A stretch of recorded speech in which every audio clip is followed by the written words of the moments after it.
Hey guys, tonight we begin with a quiet question, one we've all felt in the marrow of our days and the hush of our nights. Is time real or just a human construct? Welcome. Tonight we will move slowly, like a small light tracing the curve of a room at midnight. We'll listen to the way moments feel under our skin, and we'll gently trace the ideas that scientists, philosophers and poets have whispered about time for centuries. We'll drift from what your everyday life tells you, the tick of a clock, the rhythm of a breath, toward deeper, stranger possibilities. That time might be a dimension, an illusion, an emergent property, or something even stranger still. Over the next chapter, and through the many chapters that will follow in this series, we will explore the mystery of time from every angle. We'll begin with the simple, intimate experience of time, how it feels to you right now, and we'll expand outward into physics, consciousness, memory, culture, and even ideas about what might lie beyond death. Each chapter will be calm, deliberate, and full of imagery to help you relax into the ideas. If you stay with me until the end, you'll have travelled from the familiar surface of time into quiet, surprising depths, and perhaps you will carry home a newfound peace with the unknown. Before we settle in and begin our peaceful journey, take a moment to like this video and subscribe. Only if what I share here truly resonates with you. Your support helps me create more of these videos, and if you feel like it, let me know where you're tuning in from and what time it is. It's always fascinating to see the many corners of the world where we connect. Now, dim the lights, make yourself comfortable, and let's ease into tonight's journey together as we explore what lies ahead. Chapter 1. The Mystery of Time. Imagine for a moment a room at dusk. The light outside softens to the colour of old paper. A child watches a curtain ripple as a slow breeze passes the window. To the child, the shadow of the curtain takes a long, sweet second to cross the floor, and that second feels full. It holds wonder, the pause between questions. That sense, so immediate and intimate, is the foundation of why time feels real. Why time feels so real to us is as simple and as subtle as the rhythm of the heart. From infancy, we use change to make sense of the world. An empty bottle becomes full, the sun climbs then sinks, meals arrive then finish. The brain builds a scaffold from repetition and pattern, and from that scaffold grows the feeling of continuity, of one moment handing us to the next. When you feel that continuity, what you call time, is doing its quiet, patient work. Everyday life is stitched with these patterns. We structure our days with routines and rituals, waking, brushing, walking to work, pausing for coffee, reading before bed. Clocks give us a shared beat. Calendars let societies plan harvests, festivals, births and funerals. Language itself leans on time. Verbs haul the past and future into phrases, and our stories are told as sequences, first this, then that.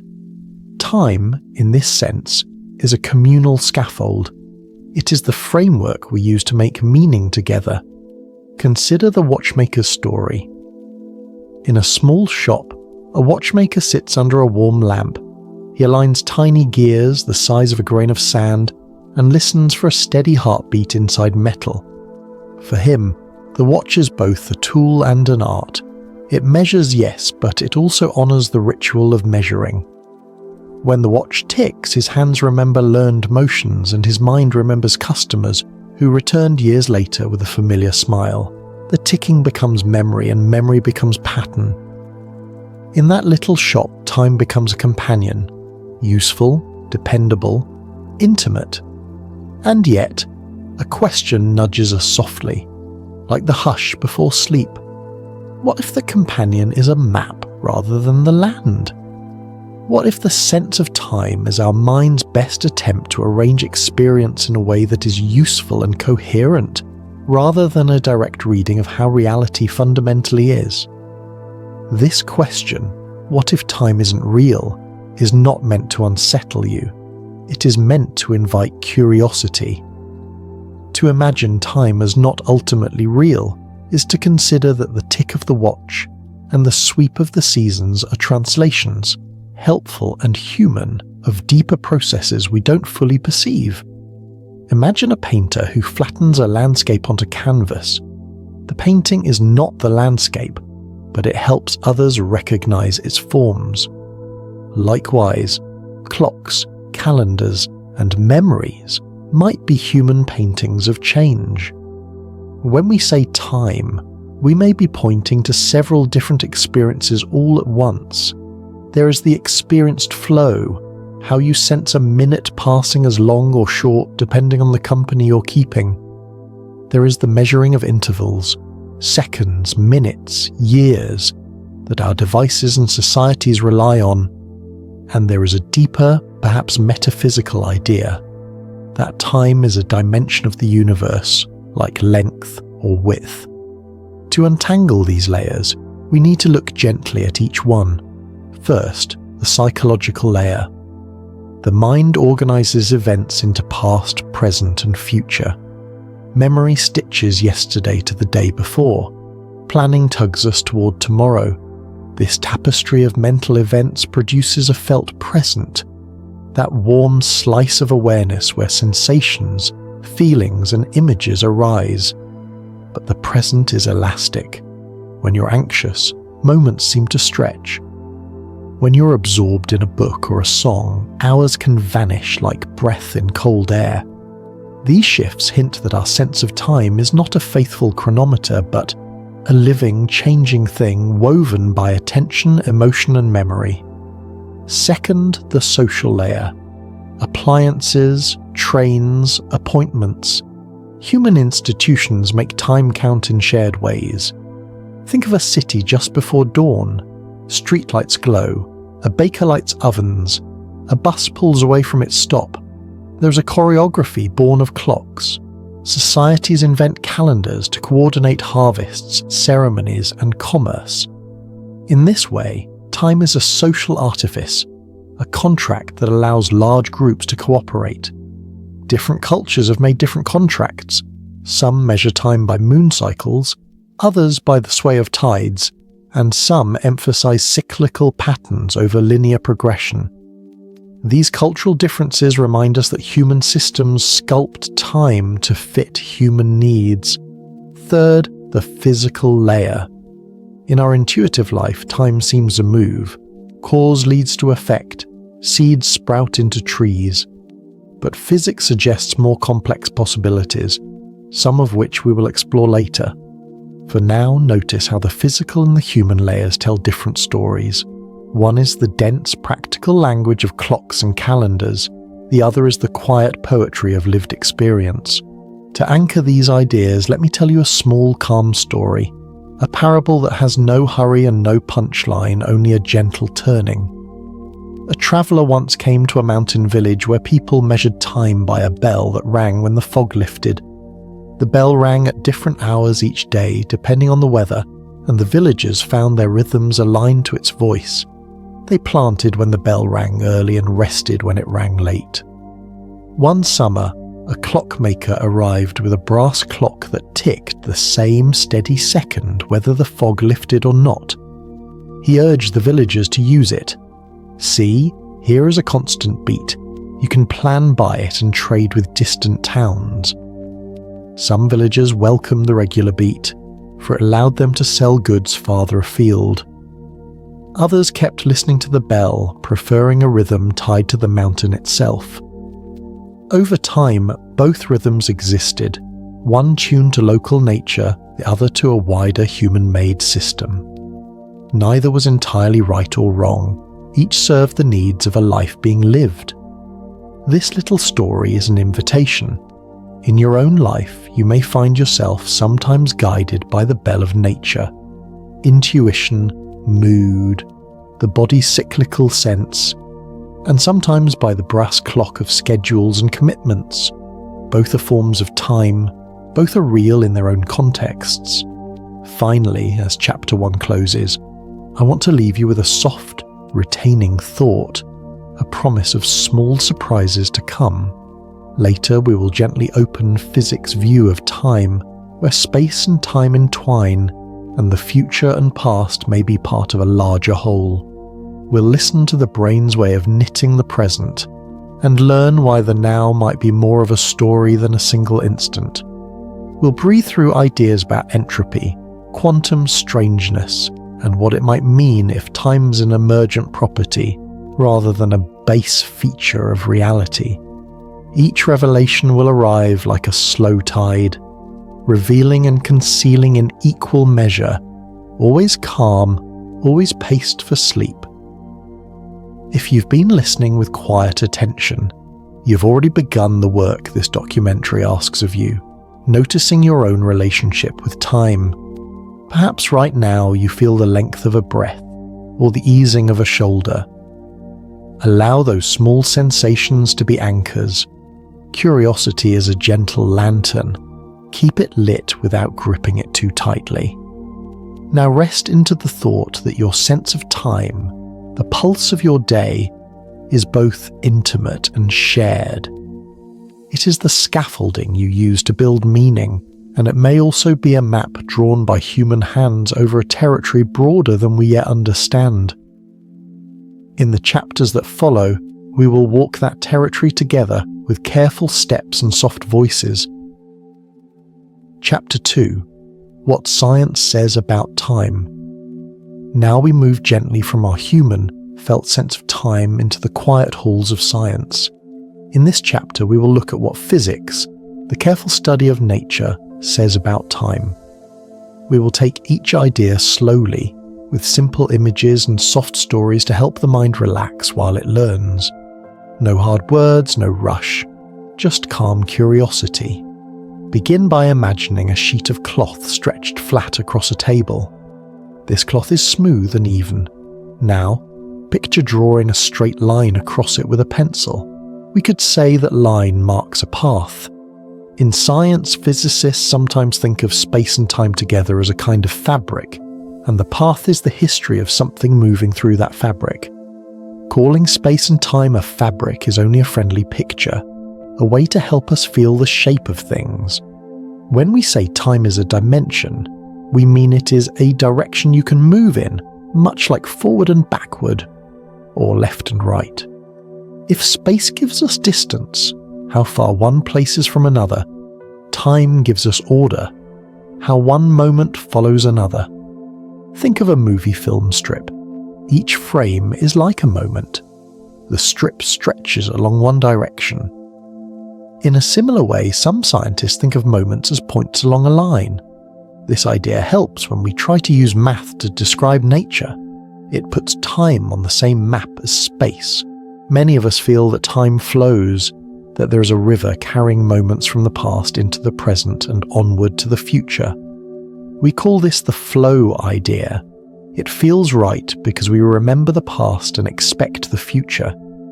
Yet another scientific idea is the block universe.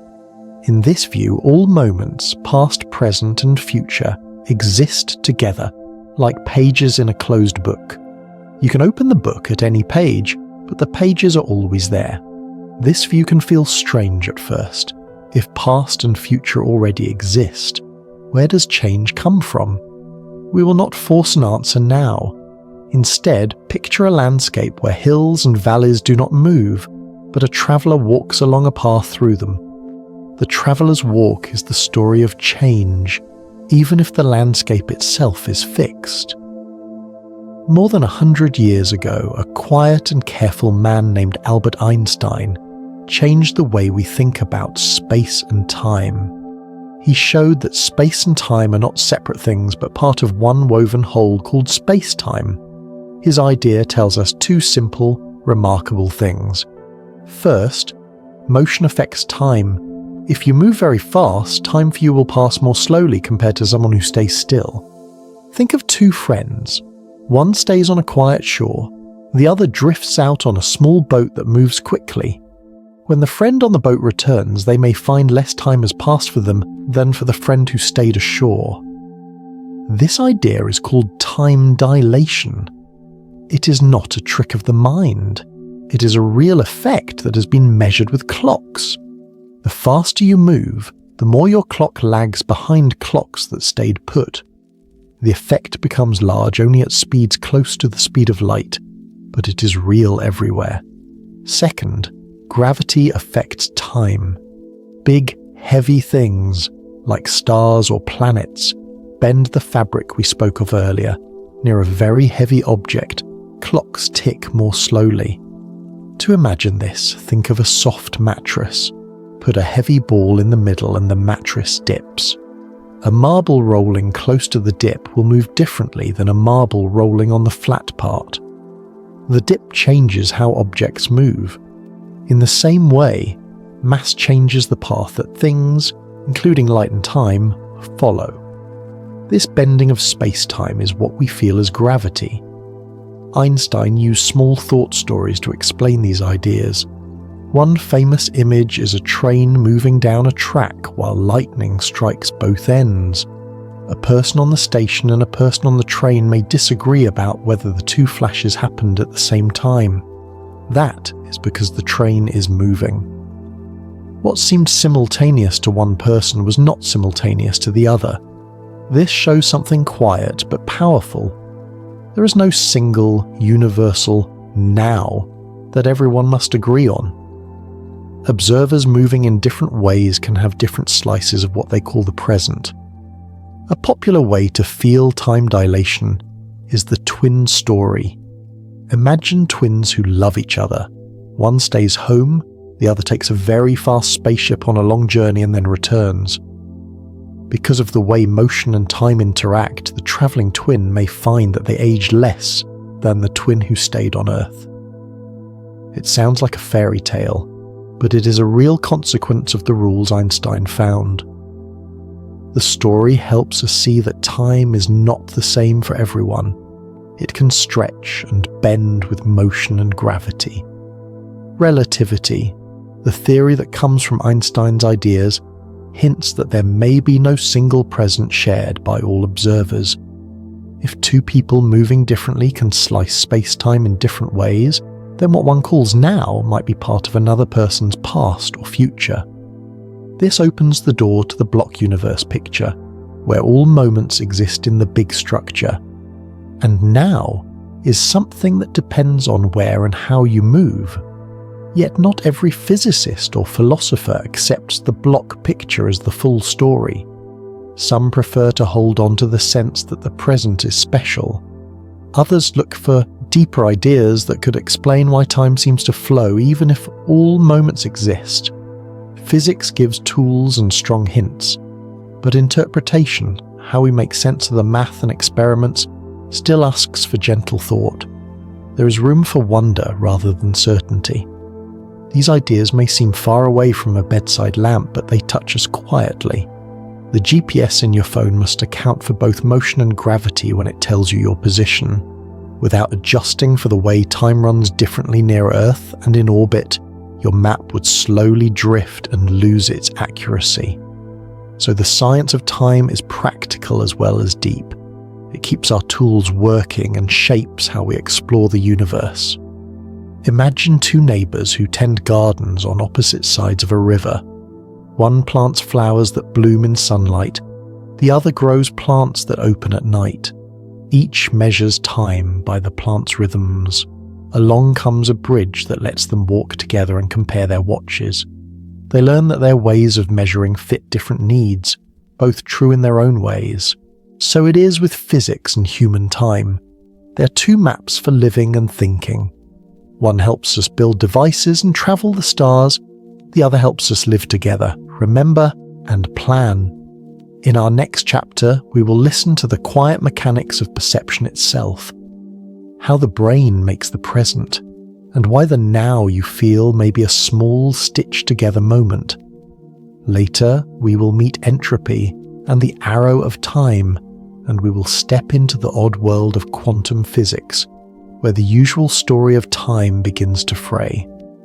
If you stay with me, each new idea will arrive slowly with gentle examples and restful images so your mind can both learn and relax. Before we close this chapter, let us breathe in and take a gentle summary. Science gives us a map where space and time are woven together. Motion and gravity change the beat of clocks. Different observers can disagree on what now means. And while physics points toward views like the block universe, it does not force one single answer about the deep meaning of time. That mystery will be a quiet thread we follow through many more chapters. As you carry this chapter into your rest, notice the steady beat of your breath. Let it be a small clock that ties you to this moment. You're both in time and perhaps looking at time from the edge of something larger. Chapter 3: The Illusion of the Present Moment. Close your eyes for a moment and feel the gentle rise and fall of your chest. Notice the tiny gap between one breath and the next. That small space feels like now, simple, immediate, true. Yet beneath that feeling is a quiet trick our mind plays. The present we feel is not a single instant point, but a soft, stitched moment made from many pieces. Our senses do not deliver the world to us all at once. Light must hit the eye, travel as signals, and be moved through layers of the brain before an image appears. Sound must press against the ear, be translated, and then woven with sight. Touch, taste, smell each have their own journeys. These journeys take time, tiny slices of time. Because each sense arrives with its own small delay, the brain must gather these pieces and make them fit. The result is a single, neat experience we call now. It feels immediate because the brain is very good at hiding its work.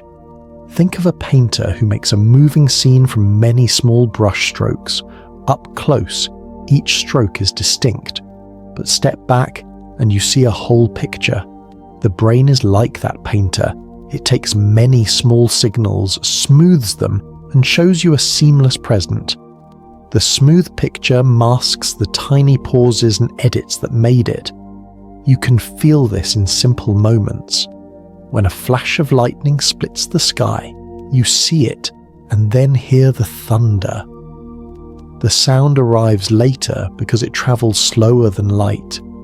Your mind, however, often places these two events together in your story of the moment. You say, "The lightning and thunder happened," as if they were perfectly tied. The brain has already done the work of making that tie. Scientists who study perception have gently shown that our conscious experience sits a few milliseconds behind the real time of events. That does not mean we live in the past in any scary way. Rather, it means the brain holds a small buffer of recent events while it pieces together a usable view. This buffer gives the world coherence. It also gives you a chance to feel continuity, the sense that one thing flows into the next. There is a useful name people sometimes use for this felt stretch of now: the specious present. It is a small window, not an instant. For most people, it lasts a second or two. Within the window, we weave sounds, sights, and feelings into a short story. A footstep, a word, a glance. If you listen to a melody, you do not hear isolated notes. You hear a phrase. The specious present is what lets you hear phrases in time. Our sense of now also borrows from memory and expectation.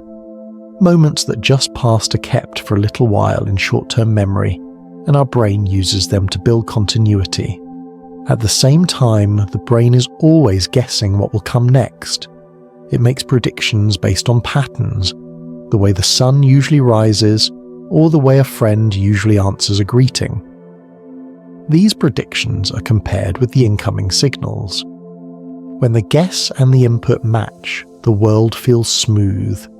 When they do not match, surprise or pause arises, a sudden jerk in the flow of experience. Imagine a violinist playing in a soft hall. the musician senses the slight delay between the finger on the string and the sound that fills the room. The player learns to predict that delay and to move ahead of it, so the music feels graceful. The audience hears music as a continuous river. The skill of the violinist is a kind of partnership with the brain's way of timing. In everyday life, your actions are like that too. You often act on predictions, not only on what has already been fully processed. Some experiments have shown that our sense of causing an action and the action itself can be separated by a small gap. In simple terms, the brain sometimes begins the process of movement before you feel the conscious desire to move. This has been described in a few careful studies. The result is not a loss of meaning or responsibility. Instead, it invites us to think of conscious will as the awareness of an action as it is already forming. Like seeing the shadow of a bird before it lands. You're still you, but the timing is more subtle than it first appears. We can also look at how our sense of now stretches and shrinks with emotion and attention. When you are bored, time may drag, each second heavy and long. When you're absorbed in a good book, hours slip by like quiet waves. In moments of danger, time seems to slow, as if the mind magnifies detail to help you respond. These changes show that time is not just an outside clock. It is tied to what matters to you in the moment. Attention acts like a spotlight, brightening some parts of experience and dimming others. Where the light falls, time feels longer. Dreams and altered states give another gentle clue. In a deep dream, minutes of real time can feel like long journeys. In meditative states, people often report a widened, more present awareness, a sense that moments stretch into calm fullness. These shifts suggest that how we experience time depends a great deal on the way the mind organizes itself. The sense of now can be molded by practice and by the nearness or absence of distraction. The brain must also handle events that happen at different places at the same time, and it must decide whether they belong together. Is the flash and the clap part of the same storm? Did that footstep belong to the person you just saw? The brain solves these puzzles quickly, often without conscious effort. This binding process is the work behind seamless perception. It is another way the present is built, not found. Language shapes the present too. The words we use to talk about time influence how we feel it. Some languages have many ways to mark the past and future. Others speak more in cycles and describe events with respect to seasons or relationships. When language frames time as linear, people may see life as a march from birth to death. When language frames time as cyclical, people may feel more connected to patterns and return. These differences do not change the physical world, but they change the way the mind draws the curtains around the present. There is a quiet worry that can come when we learn all this. If the present is constructed, is reality less real? The answer is gentle. Construction does not mean less true. It means that truth is lived through systems that interpret and shape raw signals into things we can use. A map constructs an image of a land. The map is not the land, but it is not false either. It is a tool that allows action and meaning. The present we feel is like a map.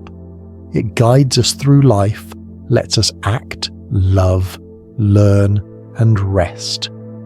Another softer worry is about free will.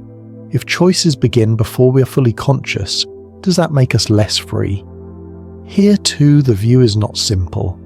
Even if the brain prepares actions before we feel them, conscious awareness can still influence decisions, reflect on motives, and form plans. Think of a gardener who plans a path before planting, but still adjusts as new seedlings push up. The capacity to reflect and to change direction remains a part of who we are. As this chapter nears its close, imagine a slow river moving past a stone. From one bank, the water appears to flow, From a bird high above, the river is a ribbon across the land. Both views are true. The river's movement is real. So is the larger scene that includes the river's banks and the trees.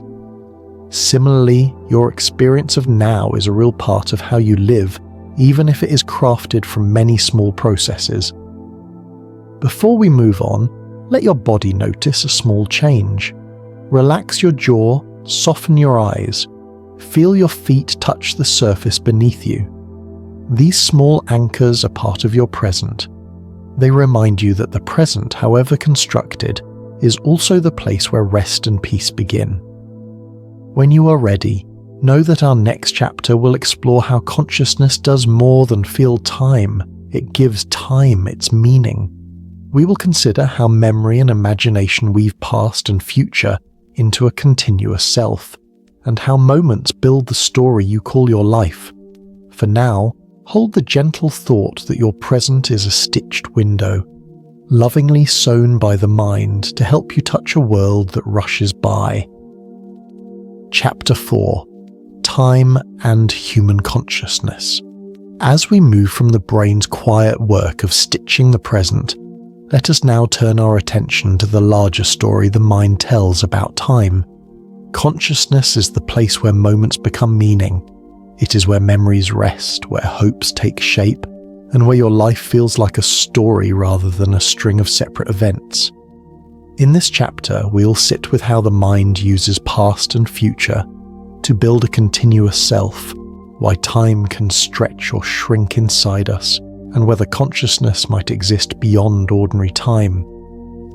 We will move slowly, using clear and gentle images, so the ideas land like soft stones on a calm lake.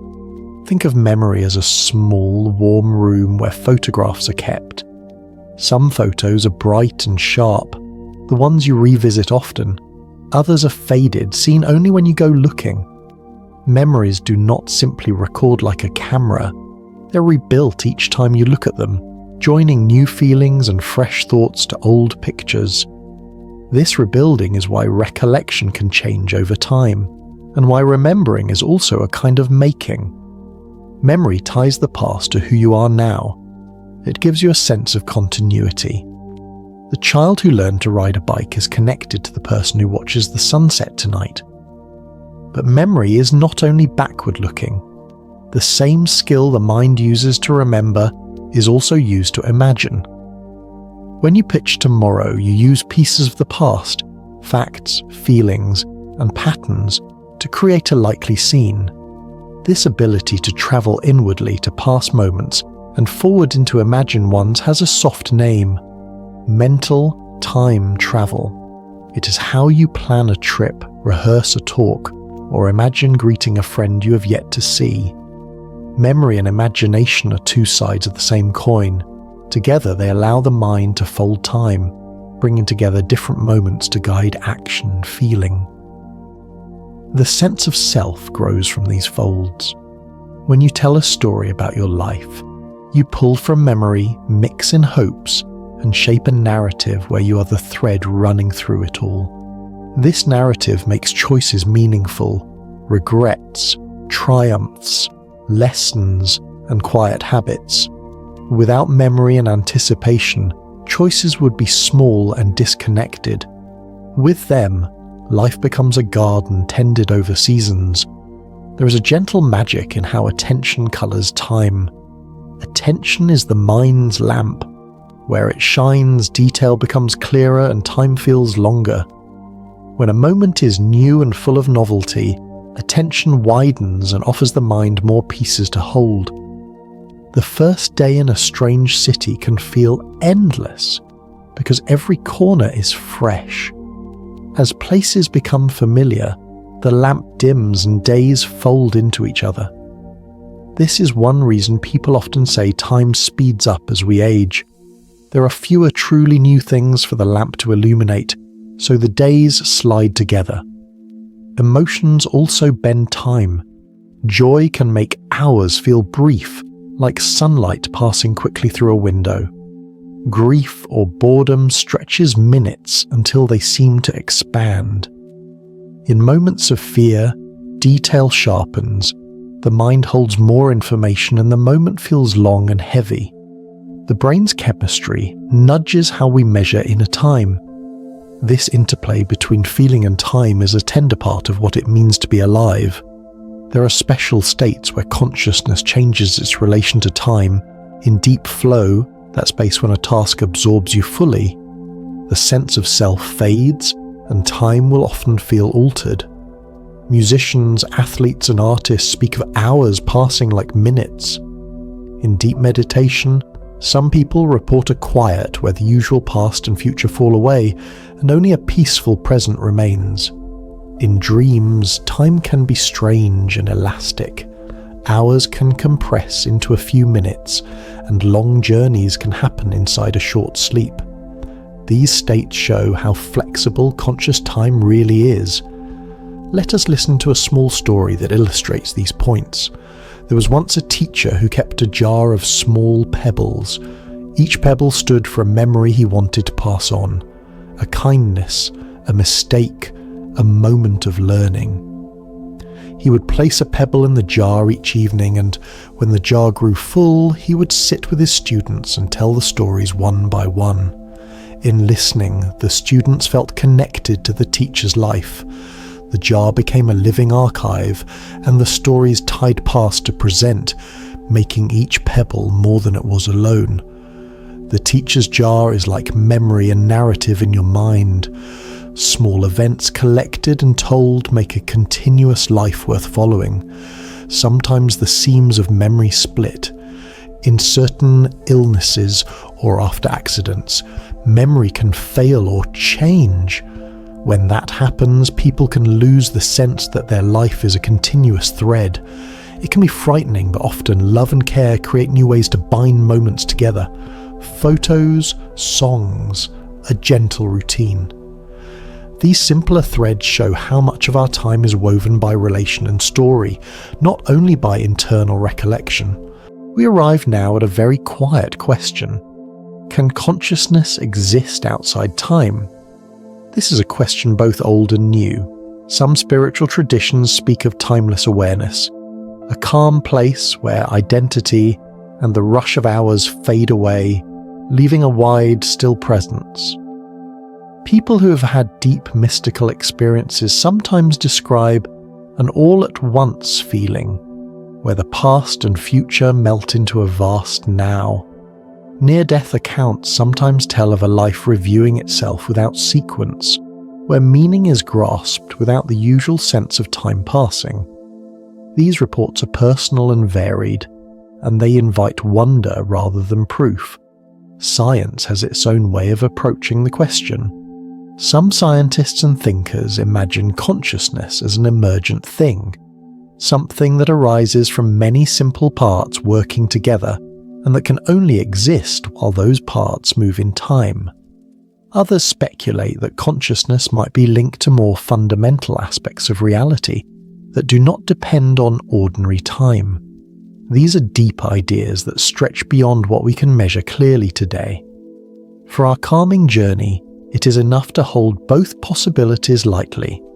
Consciousness may be a product of time, or it may, in some way, touch something beyond it. Either thought can bring awe, not fear. A gentle note about free will and responsibility falls here also. When we see that the mind prepares actions before awareness arrives, or that deep processes guide choices, it can feel like our sense of freedom is shaky. But consciousness still matters. Reflection, compassion, and the ability to imagine alternate paths allow us to guide our lives. Free will is not a single instant. It is a continuing practice of attention, memory, and choice. You're shaped by past and present, but you're not only shaped, you shape in return. Before we close this chapter, let's practice a small, restful exercise.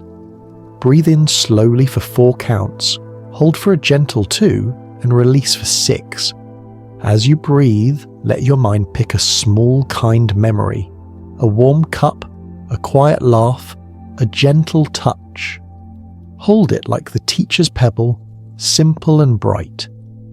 Allow this memory to warm your body and remind you that the story of you is made of many such small, caring moments.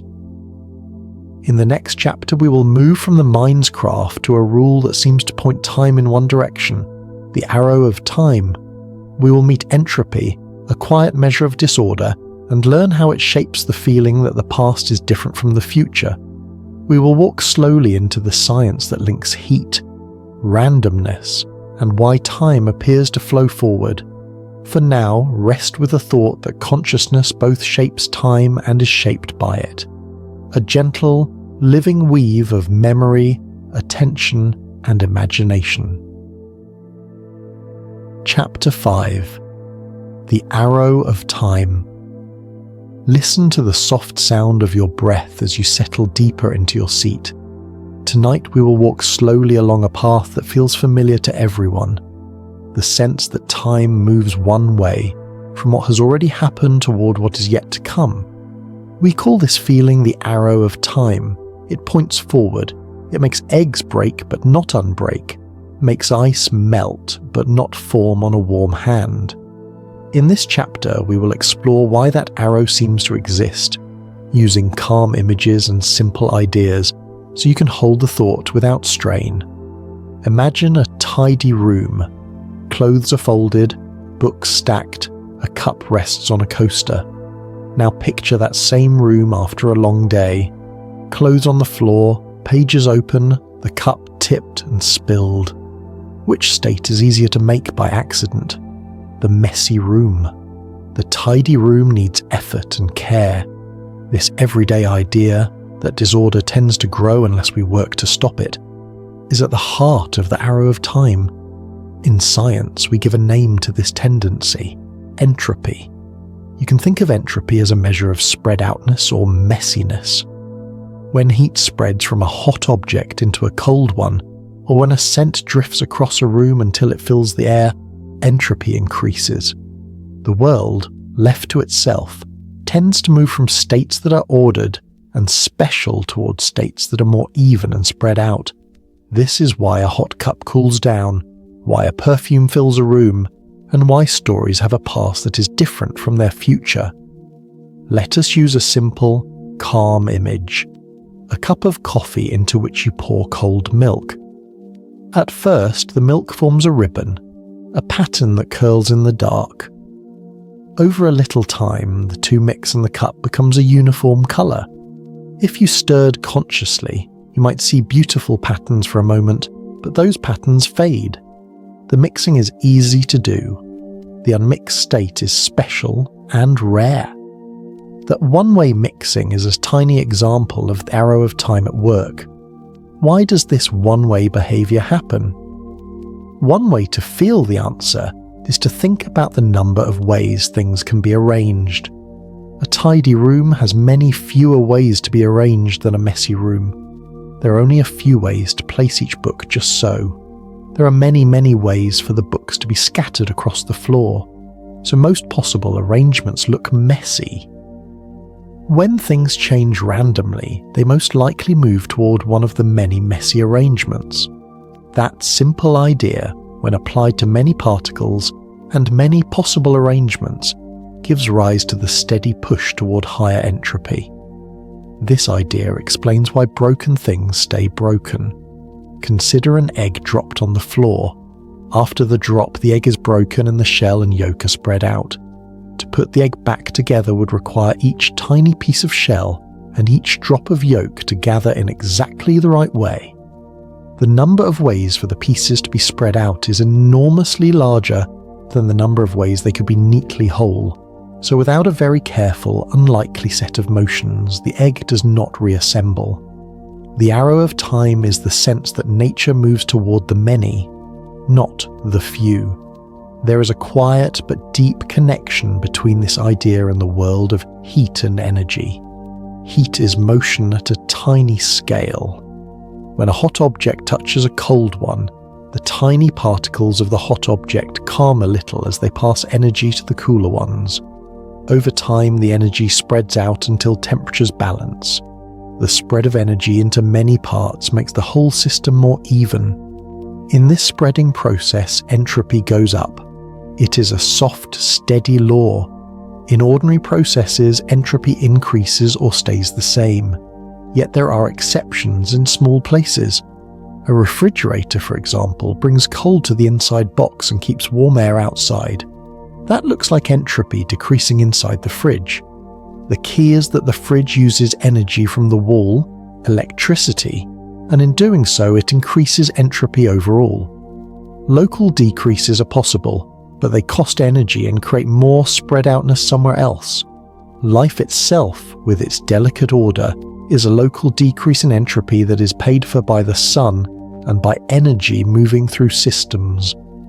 Life is not a breaking of the law. It is a careful dance that uses flows of energy to build and keep order. If you look deeper into the laws that govern tiny particles, like electrons and atoms, you find something curious. Many of those small rules do not care about time's arrow. They work the same going forward or backward in time. They are time symmetric. That raises a quiet question.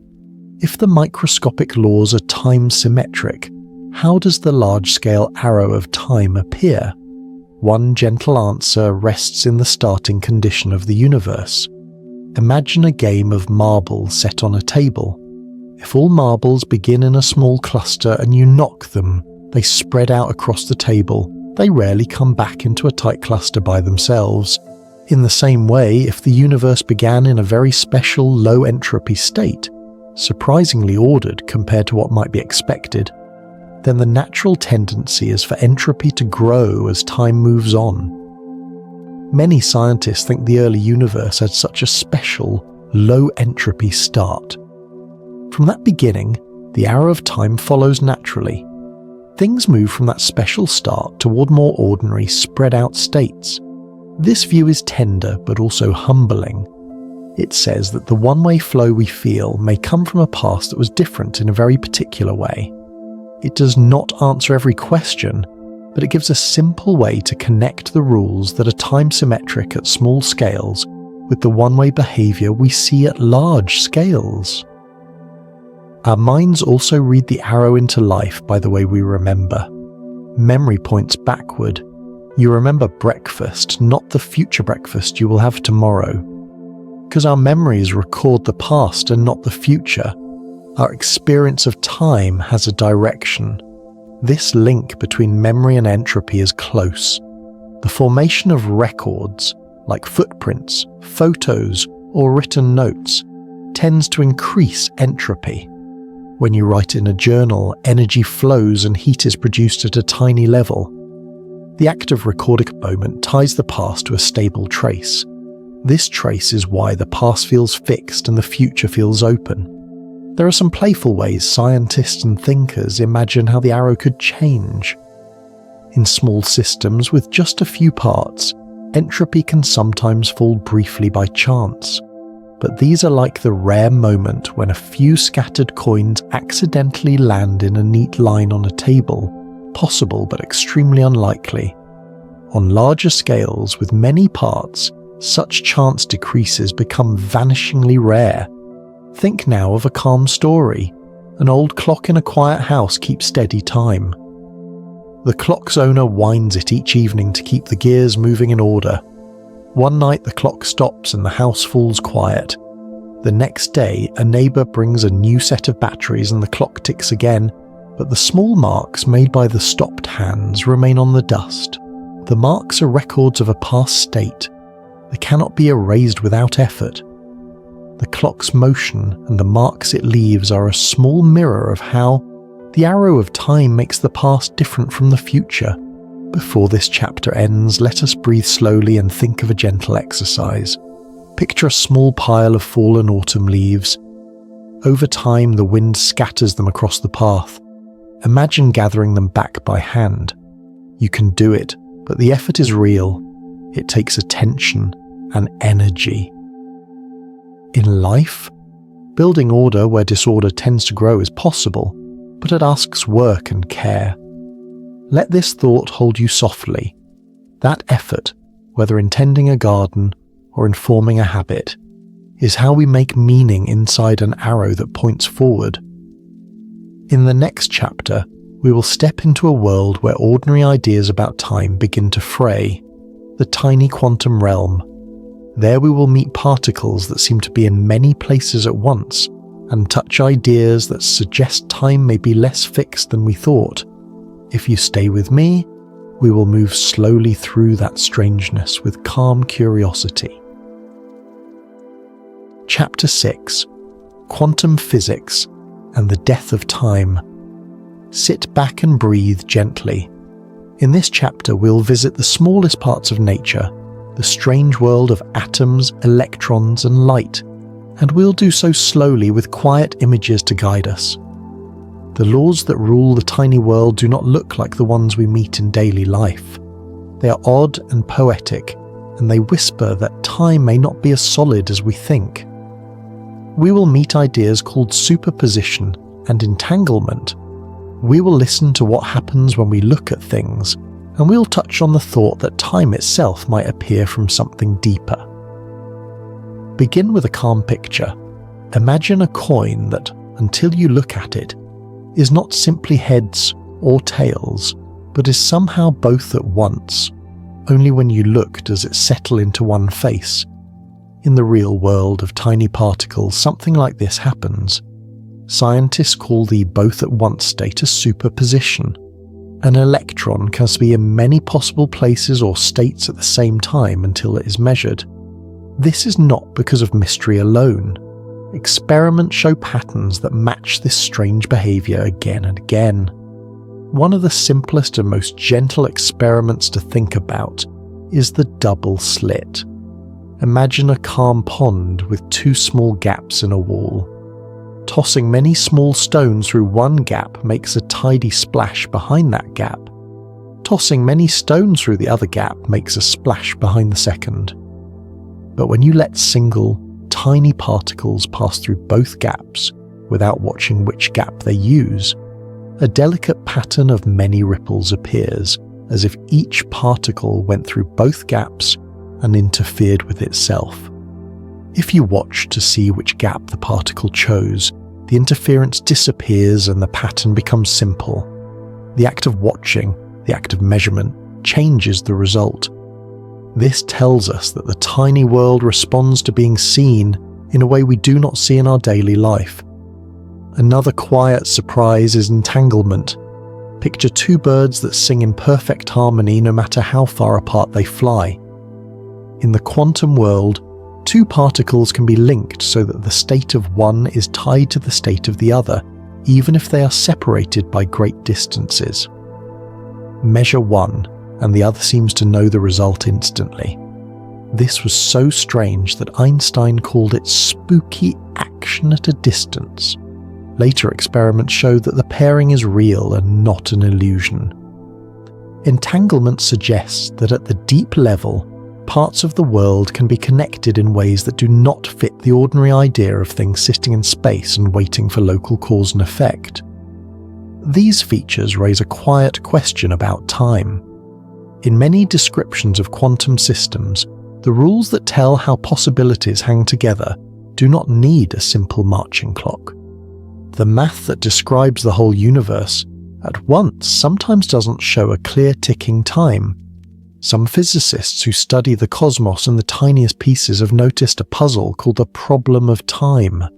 When they try to write a full rule book that includes both gravity and quantum ideas, time can seem to vanish from the main equation. It is like writing a story where the page numbers are missing, and yet the words still form sentences that make sense together. One way to feel this is to imagine a music box that plays a tune. The tune seems to move from note to note. Now imagine a record of the whole tune written down all at once on a long sheet. The record shows the whole song, but it does not itself play, it simply holds the notes. Some deep equations in physics look more like the long sheet than the playing music. They show the whole set of possibilities together. From that view, the idea of a single moving now is not present. Instead, there is a rich structure holding all moments. Does this mean time dies inside quantum physics? Not necessarily. Many scientists think time is still real, but that it might come from relationships between things, rather than from an outside clock. Think of a crowd where people clap together. The rhythm you hear is not produced by a single metronome. It emerges from the people listening and responding to one another.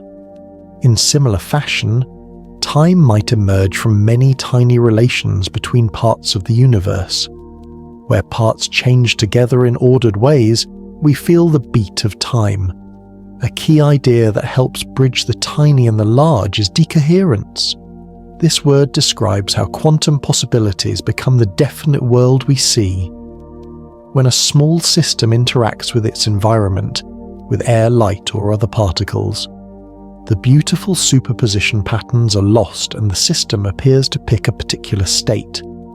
The river of many possibilities becomes a single flow we can walk through.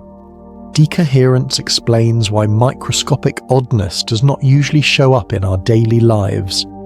It also shows how the solid, arrow-like time we feel can arise from the foggy, many-path world of quantum possibilities. There are different ways to think about how measurement and observation act. Some people imagine that when a measurement happens, the world suddenly jumps from many possibilities into one. Others picture that all possibilities continue in separate branches, each a true path, and we find ourselves in just one branch. This is the many worlds idea. Both ways are attempts to explain the same small facts, that quantum systems behave like waves of possibility, and that our experience is of a single outcome. Each view treats time a little differently, and none is yet the final answer. When thinkers try to combine quantum ideas with gravity, the force that shapes stars and bends light, they meet stronger puzzles. Gravity treats space and time as a unified, flexible fabric. Quantum rules speak about probabilities and superpositions.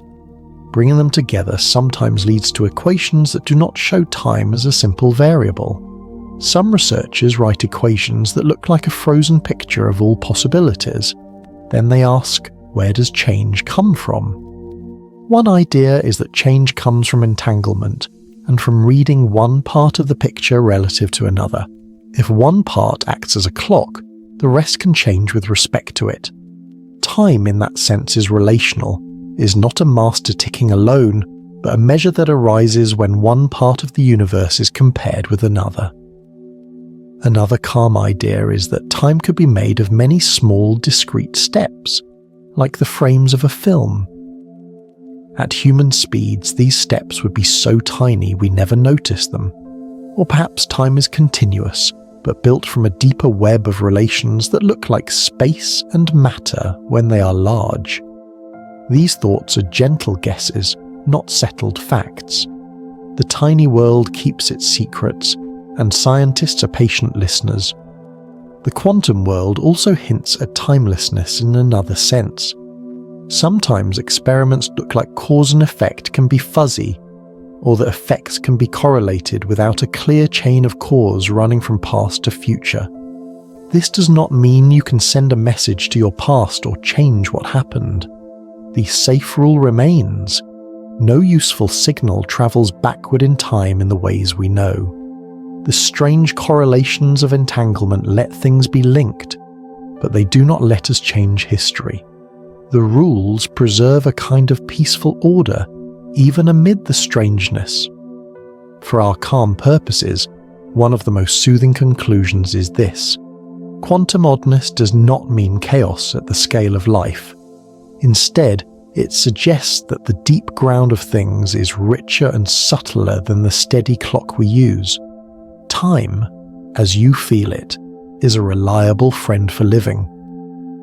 But beneath that friend may lie a broader, quieter landscape, where the familiar beat of seconds is not the primary feature. The tiny world invites us to imagine time as an emergent rhythm, not the only possible way the universe can be. Before this chapter closes, let us hold a small image. Picture a forest seen from high above. From the air, rivers and paths weave, and the forest looks like a pattern. Close to the ground, leaves flutter in ways the aerial view cannot show. The forest has many levels of time. The slow growth of trunks, the daily opening of flowers, the instant flight of an insect. Quantum ideas are like the tiny motions of the leaves, subtle and rich. Classical time, the time of clocks and calendars, is like the patterns seen from above. Both views are part of one world. In the next chapter, we will move from the science back to thinking, to the old and steady questions philosophers have asked. We will explore whether time is an objective part of the world or something we bring to experience. We will look at different views and at what they imply for choice and meaning.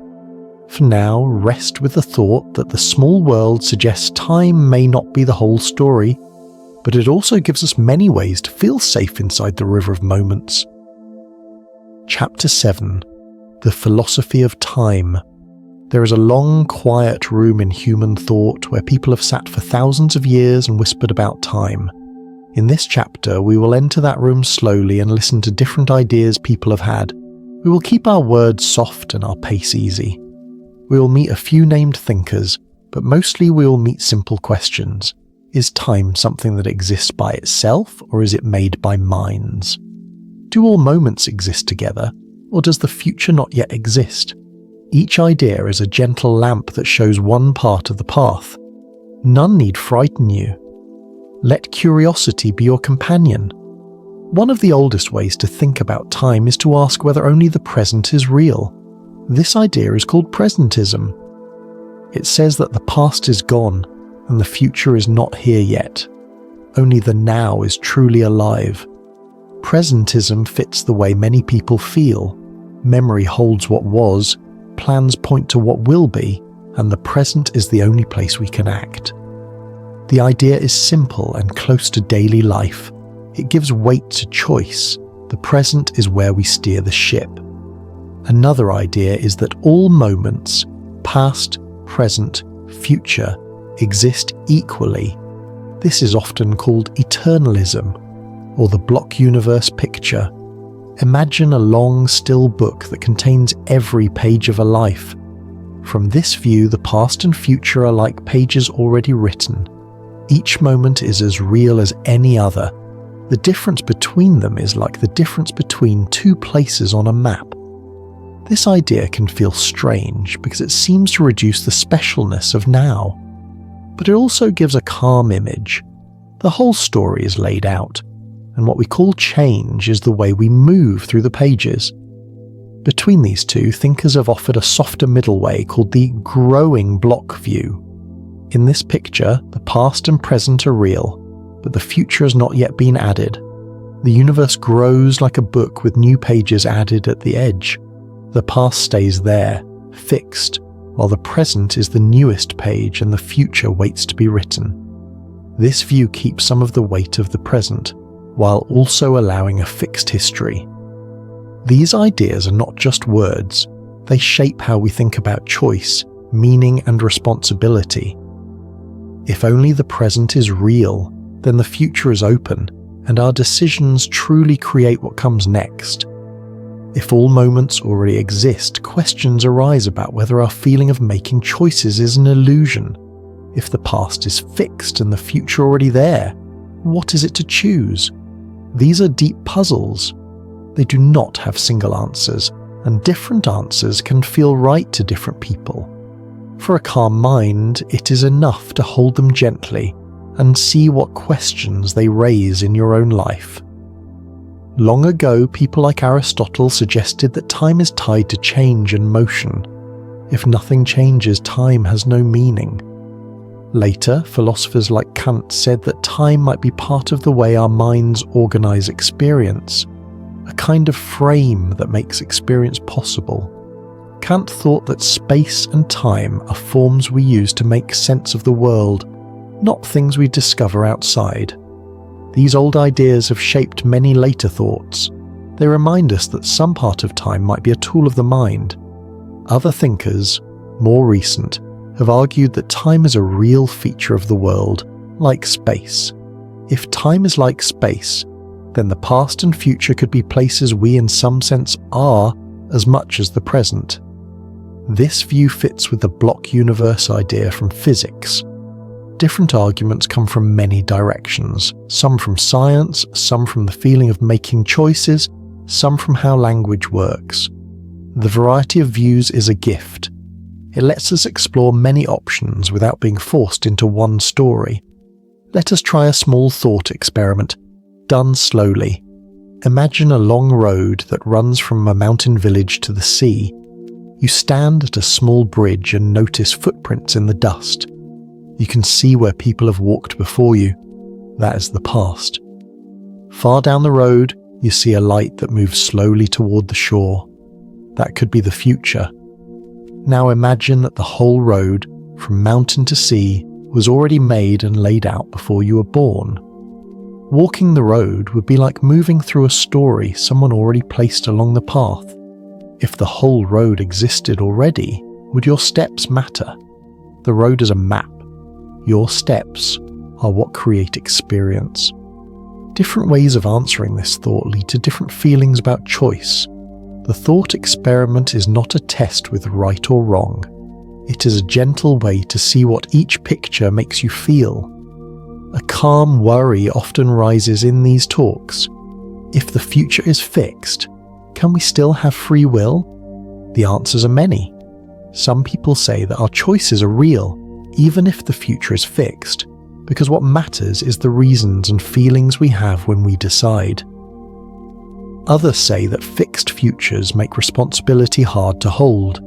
Still others find ways to redefine freedom to fit each picture. For our night journey, we can relax with this gentle view.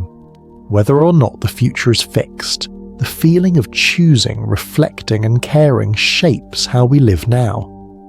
The weight of meaning comes from caring, not only from metaphysical facts. Philosophers also worry about how language and thought shape time. Some languages line up events left to right, some speak of time as ahead or behind, and some use up-down metaphors. These differences change how people think about causation and memory.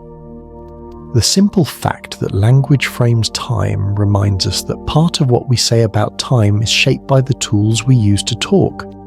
Words are nets that catch some fish and let others slip away. There is a gentle argument about cause and effect called the problem of becoming. If the future already exists, what becomes of the act of becoming? One way to think of becoming is that it is about adding new information.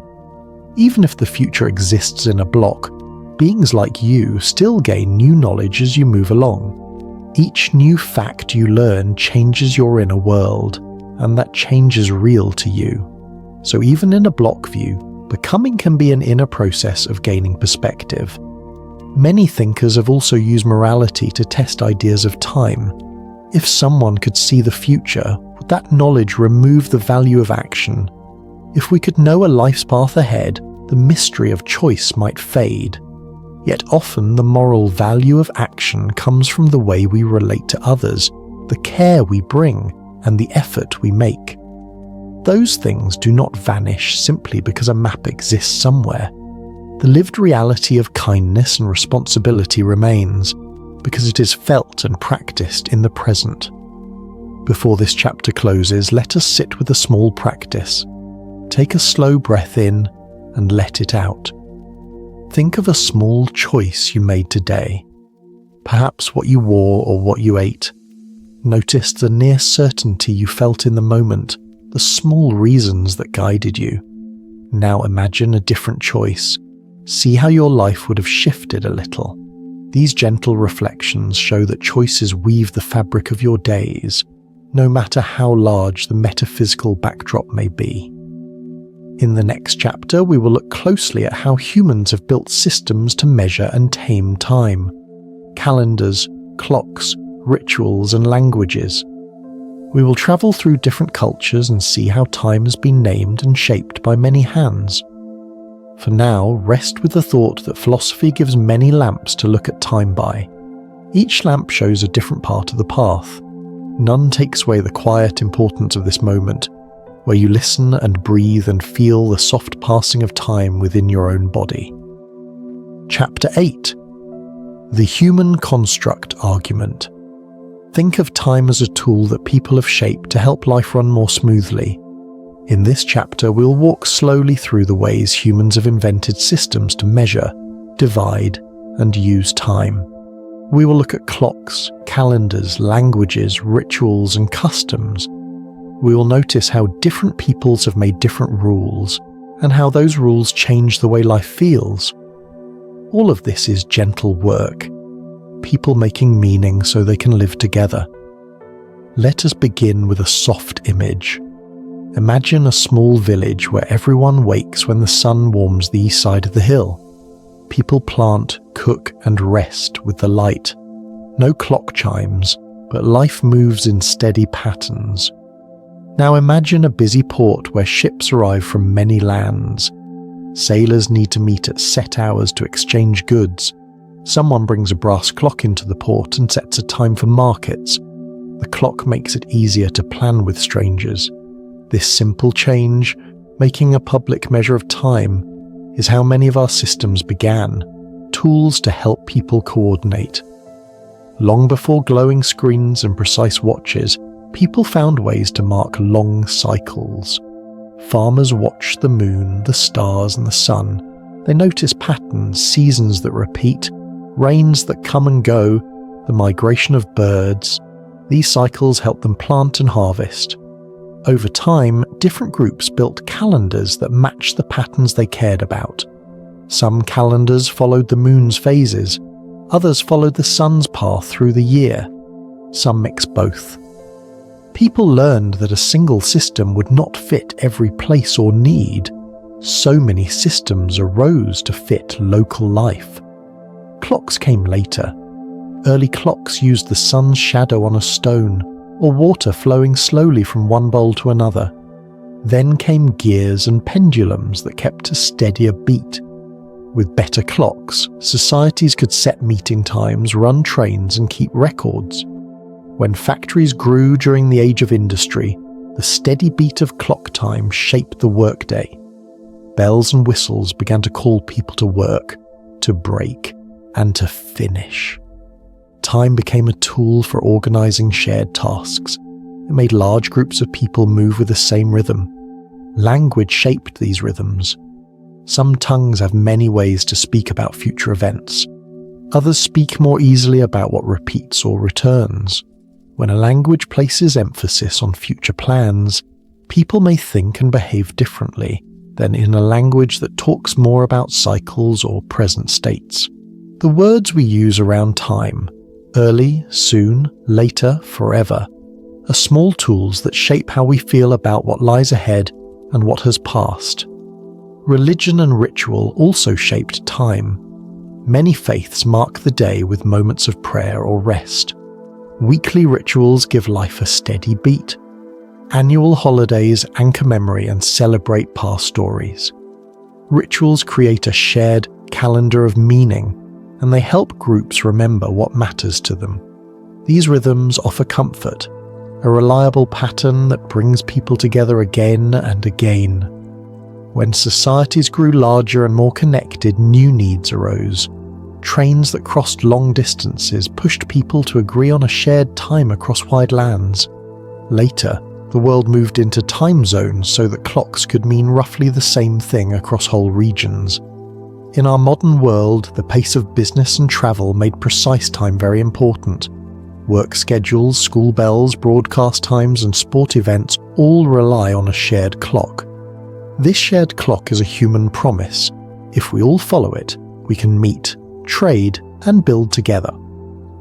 Yet people in different places still use different ideas of time. Some cultures emphasize a circular view. Life moves in cycles and returns. Others highlight a straight line from past to future. Some places put family and relationship time above strict schedules, while others prize punctuality and timetables. These differences are not mistakes. They're choices that fit different ways of living. The variety shows that time can be built to match what people value most. There is also the quiet way language shapes inner time. When we speak of life as a race or a line, it nudges us toward hurry. When we speak of life as a garden or a season, it invites patience. Metaphors matter because they shape habit.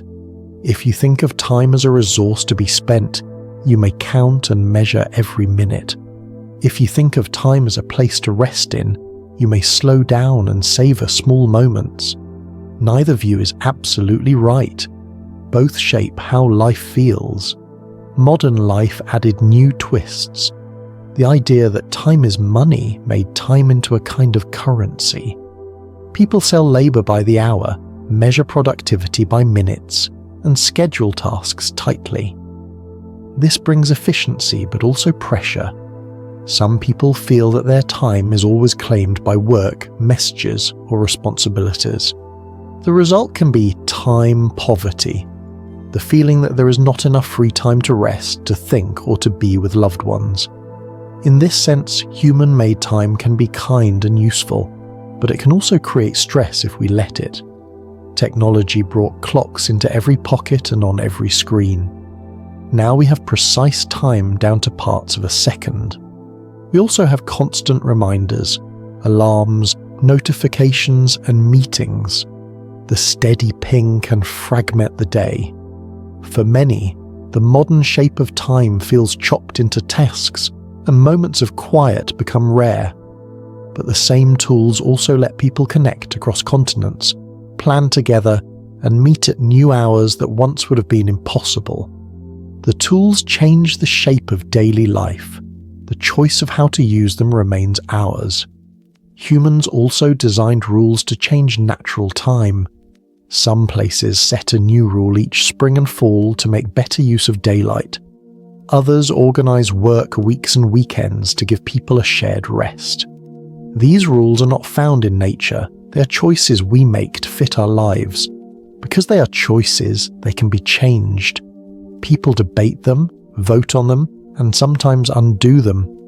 That debate is part of how human time is alive, shaped by people who care about how their days feel. Across all these systems, we can see one gentle truth. Human time is a tool we made, and like any tool, it can help or harm. Clocks and calendars allow us to build cities, to trade, to care for strangers. They let us meet for love and memory. But they can also rush us, split our attention, and make us forget to breathe. The wisdom is in choosing how to live with the tools we have. As you listen, you might notice where your own life follows a crafted clock or a softer rhythm. Maybe you feel the pull of a schedule, the comfort of a weekly ritual, or the quiet of a natural pace. Take a slow breath and notice which rhythm feels kinder.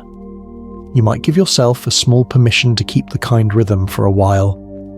In the next chapter, we will explore how time feels inside the mind, why it seems to move faster as we grow older, how emotions stretch and shrink moments, and why dreams and deep focus change our inner clock.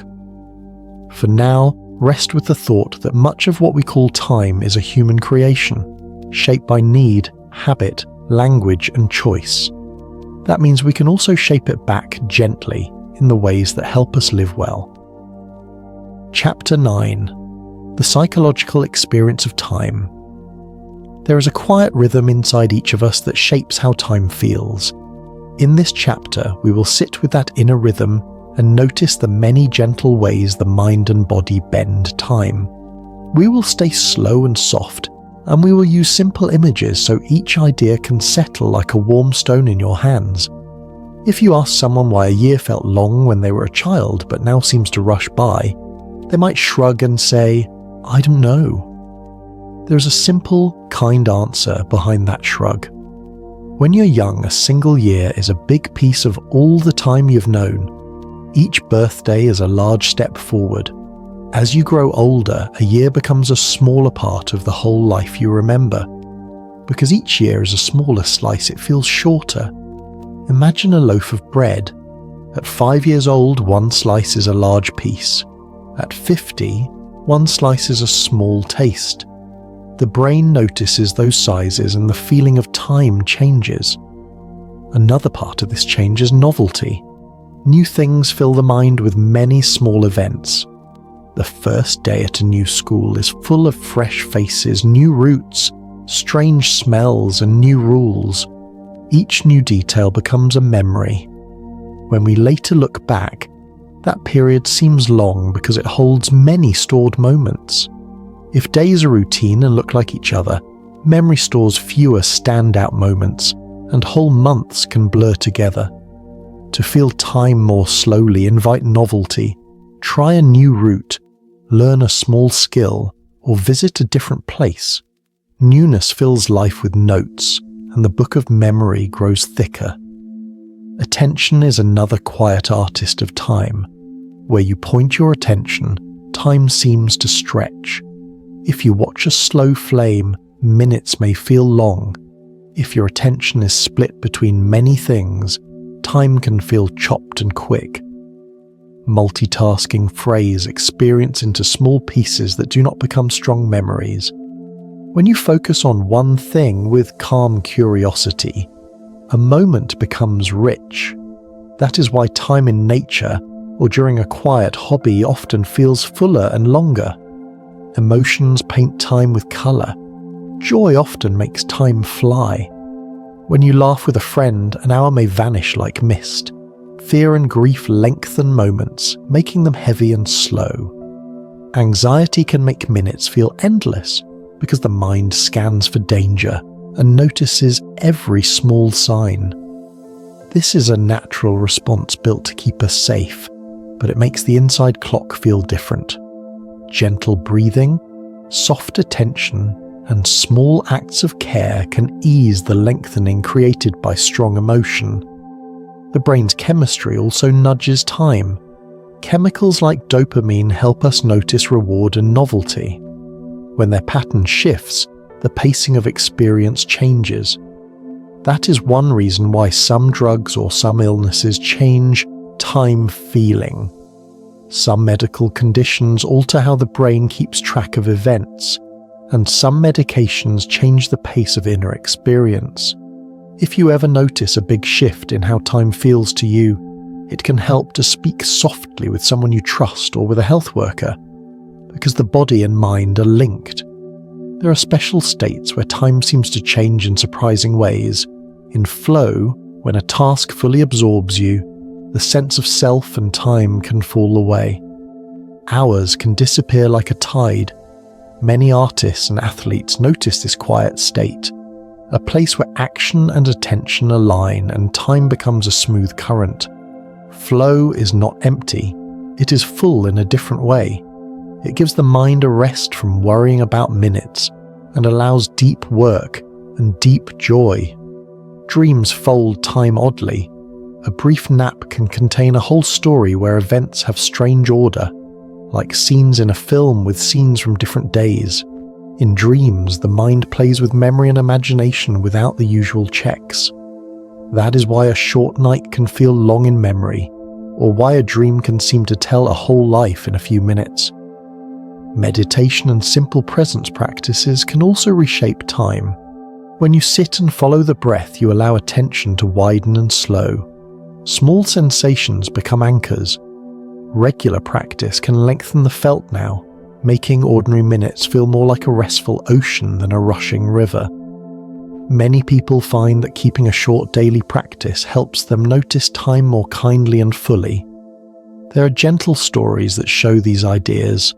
A woman once spent a year taking pictures of one small view outside her window. At first, the scene felt the same each day: a street, a tree, the sky.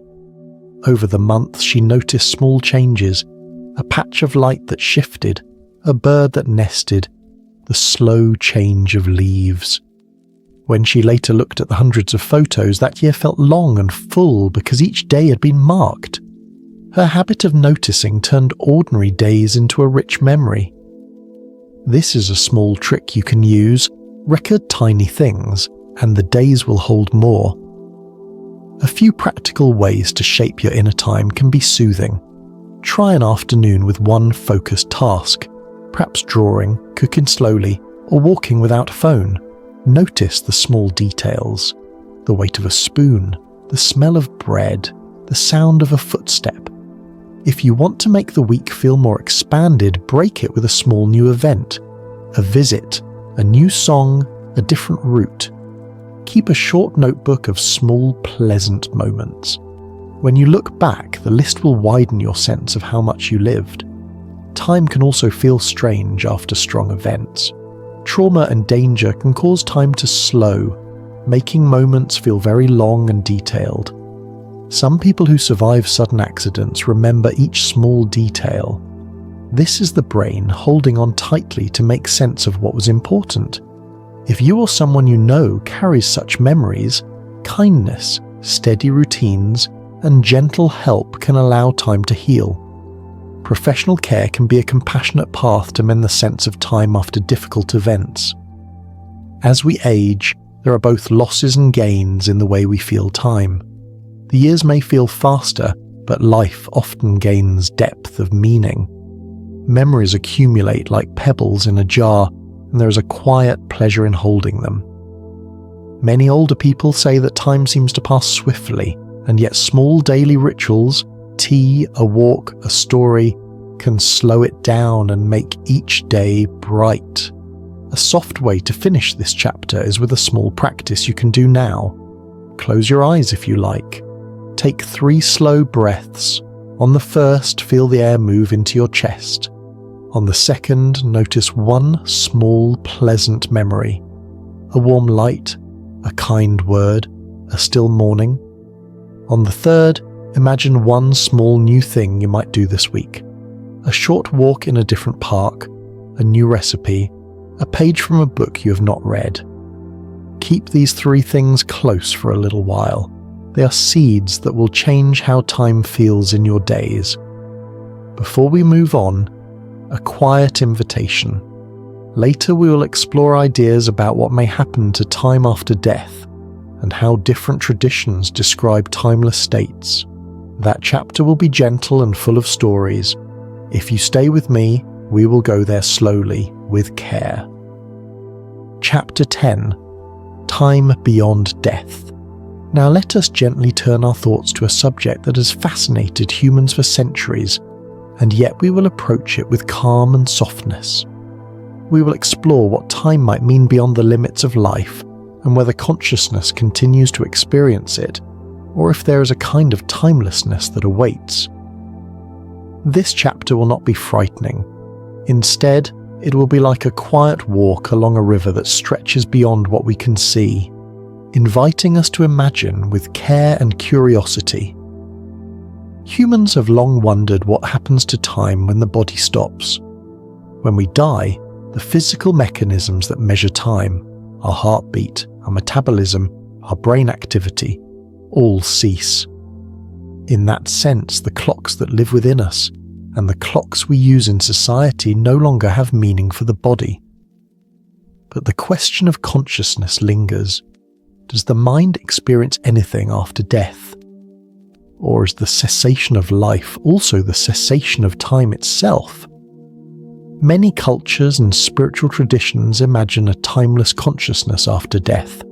Some speak of an eternal present, where all moments exist together, and the mind rests without past regrets or future concerns. Imagine lying in a vast field at night, where the stars above stretch endlessly, and the air feels calm and unchanging. In some traditions, this is the kind of timelessness that consciousness enters, a state without before or after, without ticking seconds or passing hours. Near-death experiences provide another window into this question. Some people who have been close to death report floating outside their bodies, seeing events from multiple perspectives, or feeling an overwhelming sense of peace. Time in these accounts seems to lose its usual meaning. Moments stretch and collapse simultaneously. Some describe seeing their lives as a whole, past and present together, in a way that feels both complete and gentle. Scientists are cautious about these experiences, suggesting that brain chemistry and perception might explain them. But whether the cause is physical or something beyond, the experience points to a sense of timelessness that is peaceful and expansive. Eternity is often imagined as a long stretch, like a road without end. But in many spiritual and mystical teachings, eternity is not measured by moments, hours, or years. It is the absence of measurement. Time ceases to divide existence into pieces. The present is all there is. This is different from imagining forever. Forever implies an infinite line of moments. Timelessness is not a line at all. It is more like the sky itself, vast, continuous, and undivided. Some scientists and philosophers have asked whether consciousness itself could exist without time. If the mind relies on memory and anticipation to structure experience, then without a body and brain, the usual flow of consciousness might disappear. Others suggest that consciousness could exist in a more fundamental way, unbound by physical clocks. Perhaps the feeling of being does not require a before and after. Perhaps it is a constant awareness that simply is. Mysticism often speaks of union with a larger whole, where the self dissolves and time is no longer felt. In this state, fear, longing, and desire may vanish because they are tied to the flow of events. Only a quiet awareness remains. Imagine drifting on a calm, endless sea under a night sky, feeling part of something vast. Time as we know it does not reach here. This image is not proof, but it is a soft way to imagine what timeless consciousness might feel like. Religions give us many stories about life after death that explore time differently. Some describe cycles of rebirth, where life flows from one form to another, giving a sense of time in a broader, repeating pattern. Others describe a place where all moments are present at once, or where the soul exists in eternal light. Each tradition uses metaphor and story to help humans understand what cannot easily be measured or observed. These stories serve as gentle maps for the mind to contemplate the unknown.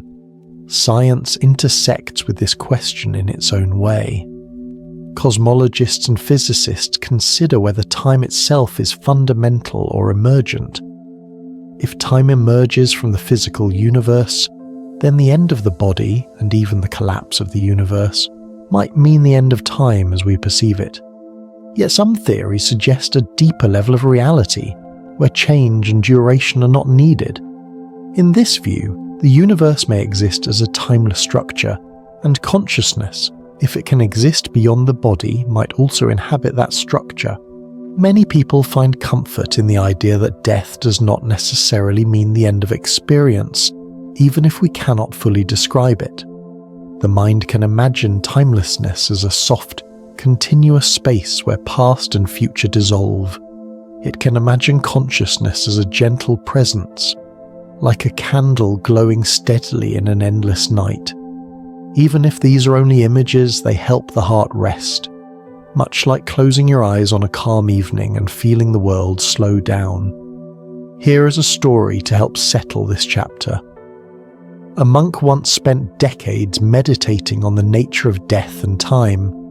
One night, lying under the stars, he realized that life and death were like waves on the ocean.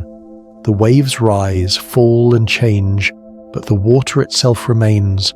Past and future, birth and passing, all ripple on the same water. In that understanding, he felt no fear. Time had softened into presence, flowing quietly through all things. The waves continued, but he rested in the water itself. This story is a gentle reminder. Timelessness may not be an end, but a different way of being. As we finish this chapter, take a soft breath. Imagine the moments of your life stretching gently behind and ahead, and feel them dissolve into a calm, open space. There is no hurry, no ticking, only a quiet awareness that exists in this moment. That awareness is yours to rest in, peaceful and full. In the next chapter, we will explore whether reality itself can exist without time, and what it might mean for the universe if time is not fundamental. For now, settle into the calm reflection of timeless possibility. Chapter 11. Does reality exist without time? Now, let us take a deep, calm breath and approach one of the most profound questions. Can reality itself exist without time? This chapter will invite you to imagine the universe in a gentle, soft way, exploring what it might be like if change, past, present, and future did not exist as we usually think of them. We will move slowly, letting each idea settle, like watching fog drift over a quiet lake. We're used to thinking of reality as a sequence of events. Morning comes, the sun rises, leaves fall, waves crash, hearts beat. Time seems woven into everything. But scientists and philosophers ask, is time truly a fundamental part of the universe, or is it something that emerges from deeper structures? In other words, could the universe exist without ticking clocks, without a flowing now, without the sense of before and after? To imagine this, start with a quiet picture, a vast, still ocean under a night sky. There are no waves, no wind, no ripples, nothing changes, yet the ocean exists. In this stillness, there is space, depth, and substance. If time is like the waves that move on the ocean, then this image is a universe without time. It is hard to picture because every day we live in a world that moves, but just because our experience is bound by flow does not mean the underlying reality must be. In physics, some theories suggest that time may indeed emerge from more fundamental elements. Certain approaches to quantum gravity propose that at the deepest level, the universe is a timeless structure. Space, energy, matter, and the laws that govern them exist, but the familiar arrow of time, the feeling of cause leading to effect, is a higher level pattern that appears only when the universe is viewed at a larger scale. Think of it as a painting. Up close, you see brushstrokes and textures, each frozen in place. Step back, and a flowing scene emerges. Time could be like the flowing image, apparent, but not fundamental. Even in everyday life, we notice hints of this idea.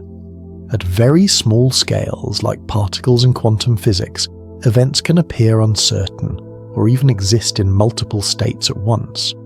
Cause and effect can blur. Entanglement links particles instantly across distances. In this tiny world, the usual flow of seconds and minutes seems to fade. These phenomena suggest that time, as we feel it, may be a useful description for large objects, but not for the universe at its most basic level. Philosophers call this a timeless universe hypothesis.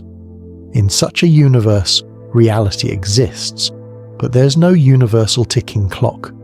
Events, as we understand them, are simply correlations between parts of the universe. A particle interacts with another, a star shines, a planet moves. But there is no absolute before or after at the deepest level. From the outside, the entire structure is laid out like a vast, still tapestry. From within, beings like us perceive movement and change because our minds are built to interpret correlations as sequences. This raises fascinating questions about existence itself. If time is emergent, what does it mean to exist? Can there be change without time? Perhaps existence is simply the arrangement of matter and energy interacting in ways that our brains interpret as flow. Consciousness might arise as a process that stitches these interactions into a narrative, giving us the feeling of a past, a present, and a future. In that sense, time is a story the mind tells itself about reality, not the fabric of reality itself. There are gentle ways to explore this in your imagination. Close your eyes and picture a painting that stretches infinitely in all directions. Each point in the painting exists fully, complete in itself. There are colours, shapes and textures, but no order of events. Now imagine stepping into this painting. Your mind perceives a path because it looks for patterns. Your consciousness creates a sequence, a flowing story, even though the underlying universe does not move. This exercise shows that the feeling of time may come from how we perceive reality, not from reality itself. Some thinkers also imagine that a timeless universe could reshape our understanding of cause and effect, of freedom, and of meaning. If all events exist equally, then our choices may be seen as part of a larger structure. Yet within that structure, the experience of making a choice, feeling anticipation, or remembering the past remains real to us. Even if time is not fundamental, the narrative we live gives life texture, significance, and emotion. This is a comforting thought. We do not need absolute time for our lived experience to matter. Mystical traditions, in their own language, often describe a similar sense of reality beyond time. In meditation, some people experience moments where past and future vanish, and only awareness remains. These experiences mirror what modern science hints at, a universe in which time is not essential for existence. The feeling is calm, complete, and free. The mind rests in what is, without concern for when it is. A soft story can help this idea settle. A sage once imagined the universe as a giant library. Every book, every page, every letter exists at once, perfectly arranged. There is no reading order. The books simply are. If a reader opens a book, they create a story in their mind. If they close it, the story dissolves into potential. Reality itself is the library. Time is the act of reading. The sage smiled, understanding that life's movement is in perception and that timelessness is the quiet backdrop for everything. As we finish this chapter, take a moment to breathe deeply. Let your mind drift to the vast tapestry of existence, where every moment is already there and your consciousness gently moves along its threads. Notice how soft and expansive it feels to imagine reality without the strict boundaries of before and after. Rest in the calm understanding that whether time is real or emergent, the experience of life, awareness, and choice continues in this moment. In the next chapter, we'll gently return to our minds and explore how consciousness itself may relate to time, how memory, anticipation, and the sense of self weave the experience of temporal flow. For now, allow yourself to linger in the quiet vastness of timeless possibility. Chapter 12. Consciousness and the Flow of Time. Now, let us turn our attention inward, to the quiet space of the mind where the sense of time is born. In this chapter, we will explore how consciousness gives rise to the feeling of past, present, and future, and how our inner world shapes the flow of experience. We will move slowly, like walking through a gentle forest at dusk, noticing each detail with care. Consciousness is the lens through which we experience time. Without awareness, the passage of minutes, hours, or years would be meaningless. Even in a timeless universe, consciousness interprets events as a flow, stitching moments into a continuous story. Our minds are like weavers, linking memories and anticipations into a tapestry we call life. This weaving creates the sense of a present moment, a place where we act, feel, and perceive. Memory is one of the primary threads in this tapestry. Every sensation, every thought, every tiny event can be stored in the mind. Memory allows us to look backward and recall what was. When we remember a warm morning, a kind word, or a gentle touch, the past becomes alive again in our minds. This revival is not the past itself, but a construction. It is colored by perception, emotion, and interpretation. In this way, The past exists for consciousness, even if the universe itself is timeless or structured differently. Anticipation works similarly. Just as memory brings the past into awareness, anticipation carries the future into the present. Our brains simulate possibilities, imagine outcomes, and plan actions. This mental projection gives us a sense of direction, a forward motion that feels like time passing. Without anticipation, the present might feel flat, disconnected and isolated. Together, memory and anticipation create a gentle tension that shapes the flow of life, giving our experience depth and meaning. Perception of the present is subtler than it seems. Our brain processes information with a slight delay. Even the experience of seeing or hearing happens milliseconds after events occur. The now, we feel, is already a small reconstruction. Consciousness stitches together sensory input, memory and expectation to create a seamless sense of present. It is a soft illusion, but a crucial one, allowing us to act effectively in the world. The present is where life is lived, even if it is never truly instantaneous. Emotion colours the passage of time. Joy, fear, sadness, curiosity, all of these alter how we perceive duration. Moments of fear may stretch endlessly, while hours of deep joy can vanish in an instant. The mind, responding to internal states, bends time. This is why two people can experience the same event and feel it differently. Their consciousness is shaping time from within, creating a subjective rhythm. There are special states of consciousness where the usual flow of time changes dramatically. Meditation, deep focus, or the experience of flow can make time seem to slow, stop, or expand. In these states, the mind is fully present, deeply attentive, and detached from the habitual counting of moments. Time feels elastic, and each second carries more weight and clarity. These experiences are windows into how flexible the mind's sense of temporal order can be. Even sleep and dreams offer lessons about consciousness and time. In dreams, events can unfold with strange logic, skipping, looping, or collapsing moments. A single dream may seem to contain hours or even years of life in just a few minutes of sleep. Here again, consciousness constructs its own temporal framework, independent of physical clocks. Time in the mind can be fluid, malleable, and astonishingly creative. Our sense of identity is deeply entwined with time. We define ourselves by our memories, choices, and hopes.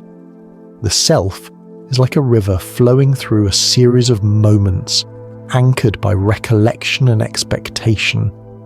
This river gives continuity to our lives, allowing us to feel that we are the same being from one day to the next. Without a sense of temporal continuity, our experience of self would dissolve, leaving awareness without narrative. Stories help illustrate these ideas. Imagine a child who collects leaves each autumn. Each day they notice small changes: a new colour, a curled edge, a dropped acorn. The child stores these observations in memory, imagines how next week might look, and experiences the present as a unique, unfolding moment. In this quiet, mindful attention, the child's consciousness creates time, the feeling of days, seasons, and change. The world may move according to physical laws, but the mind gives it texture, rhythm, and meaning. Our brains are remarkable in the way they compress and expand time. Routine makes days shrink, novelty makes them stretch. Emotional intensity magnifies moments. Focus elongates minutes, while distraction fragments hours. Consciousness is not a passive observer. It actively sculpts the passage of experience. In this sense, our minds are both the clock and the weaver, marking intervals and stitching events into a living narrative. Even in contemplation of the timeless universe, consciousness finds a rhythm. meditation practitioners report feeling both eternal presence and unfolding awareness simultaneously. They notice that the mind constructs a narrative even when external markers of time are absent. Awareness itself is enough to create the experience of flow.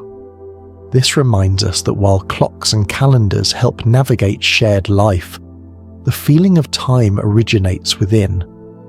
Finally, let us consider a gentle practice for reflection.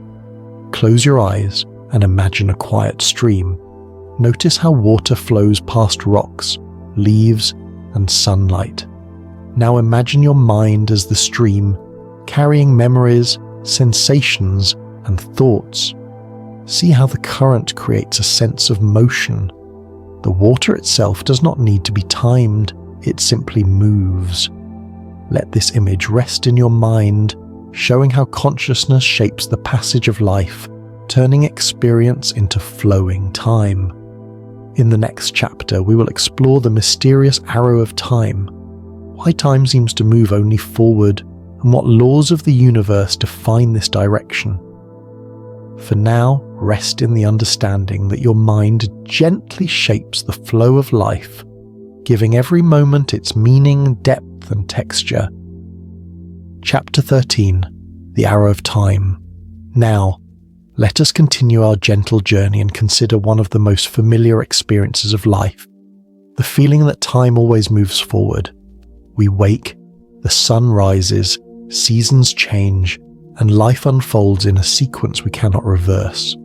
This sense of direction in time is called the arrow of time, and in this chapter, we will explore why time seems to flow in only one direction, why we remember the past but not the future, and what physical laws might be guiding this forward movement.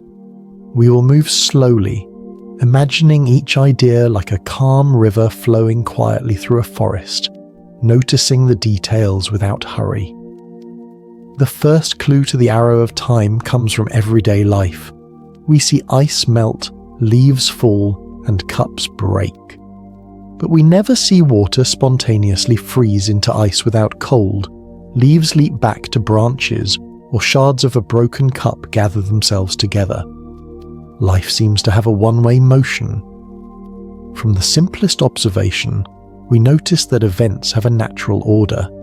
This order is subtle, gentle, and consistent. It tells us something about how the universe organizes itself. Physics gives us a deeper insight. The second law of thermodynamics is a key part of this story. It states that entropy, or disorder, tends to increase over time in a closed system. A tidy room tends to get messy, a hot cup of tea cools down, energy spreads out. This law is not about judgment or preference. It is a pattern that emerges from countless tiny interactions in nature. As disorder increases, time feels like it flows forward. Entropy gives the universe a gentle push toward the future. This law also explains why memory works the way it does. We remember the past, not the future, because the past is more ordered relative to our present. Memories are stored as structured information, and the brain reconstructs events from that order. The future, being more uncertain and less structured, cannot leave a memory behind. In this sense, the arrow of time is intimately tied to how consciousness perceives and interacts with the world. But there are fascinating exceptions and subtleties. At very small scales in the world of quantum physics, some processes can appear to be reversible. Particles can move in ways that do not clearly define a forward or backward direction. Yet when we step back to the level of our daily experience, these tiny reversals average out. The arrow of time emerges clearly in the world we live in. Our cups still break, our eggs still cook, and our lives continue to flow in one direction. Gravity also gives time its shape. When objects move near extremely dense masses, like stars or black holes, time itself stretches and bends. An observer far from a black hole will see a clock near it run slowly, while the person close to the black hole experiences time normally. This is not the reversal of time, but a gentle bending of its passage. Even here, the arrow persists locally. Events still unfold from a lower entropy state to a higher entropy state. The arrow of time is not only a physical phenomenon, it is also deeply psychological. When we anticipate tomorrow, we are following the arrow in our minds. We plan, hope, and act as if there is a clear forward path. Even dreams and memories follow a sequence. We recall the past, live the present, and imagine the future. Our consciousness mirrors the arrow, creating a seamless experience that feels natural and inevitable. Stories illustrate this well. Imagine a river flowing through a quiet valley. Leaves float on the water, moving downstream. If you follow one leaf, you can see the sequence of events. The leaf leaves the branch, drifts past stones, and eventually reaches the wider river. You cannot reverse this flow. The leaf cannot float upstream by itself. The river is gentle, yet it shows the arrow of time in every movement. Life feels similar. The sequence of cause and effect, the unfolding of events, creates the forward motion we call experience. Yet, the arrow of time can also inspire reflection. Because it moves forward, each moment is unique and never returns. We cannot relive a sunrise, a conversation, or a laugh in exactly the same way. This awareness invites us to be present, to notice small details, and to savor life's gentle unfolding. The same laws that push time forward also give life meaning, urgency, and beauty. Philosophers and scientists have imagined universes where time might reverse, or where multiple arrows of time exist. Some suggest that in certain cosmological scenarios, time in one region could flow opposite to ours. Others imagine a mirrored universe where entropy decreases locally. These ideas are fascinating to consider, but in our lived reality, the arrow flows steadily forward, guiding events and shaping perception. To rest with this understanding, take a moment to imagine a gentle sunrise. Notice the gradual light spreading across the horizon, each moment unfolding softly into the next. Like the sun, time moves forward, carrying life, events, and consciousness along its quiet current. Entropy, memory, and causality work together to create this forward motion. Yet within this flow, we can pause, reflect, and appreciate the unique beauty of each unfolding moment. As we finish this chapter, let your mind rest in the steady, gentle river of time. Notice how the arrow moves effortlessly, carrying everything in a continuous flowing path. In the next chapter, we will journey into the strange and beautiful world of quantum physics, exploring how time can lose its usual meaning and what this might reveal about reality itself. Chapter 14: Quantum Physics and the Death of Time. Now let us step softly into a realm that is both mysterious and beautiful, where our usual ideas of past, present, and future begin to bend. This is the world of quantum physics, the science of the very small, where particles can be in two places at once, and events do not always follow the neat order we experience in daily life. In this chapter, we will explore how time itself can lose its usual meaning at this microscopic scale, and what that might tell us about the nature of reality. We will move slowly, like watching sunlight filter through the leaves of a quiet forest, noticing each gentle detail. Quantum physics reveals that at the tiniest levels of matter, the universe behaves in ways that feel almost magical. Particles can exist in a state of superposition, where they are in multiple states at the same time, only settling into a single state when observed. Imagine a coin spinning in the air, both heads and tails, until you catch it. In this tiny world, the familiar flow of time does not always apply. Cause and effect, past and future, can blur. Entanglement adds another layer of wonder. two particles can become linked in such a way that the state of one instantly affects the other, no matter how far apart they are. If a particle on Earth changes, its partner on the other side of the galaxy responds immediately. This phenomenon challenges our usual ideas about time and distance. It suggests that, at a deep level, the universe may not follow the strict sequence of moments that we perceive. In this sense, time becomes a flexible, almost optional backdrop for reality. Some physicists propose that at the most fundamental level, the universe may be timeless. Time could emerge only as an approximation at larger scales, when countless particles interact and create patterns that our brains interpret as flow. In this view, the familiar past, present, and future are not built into reality itself.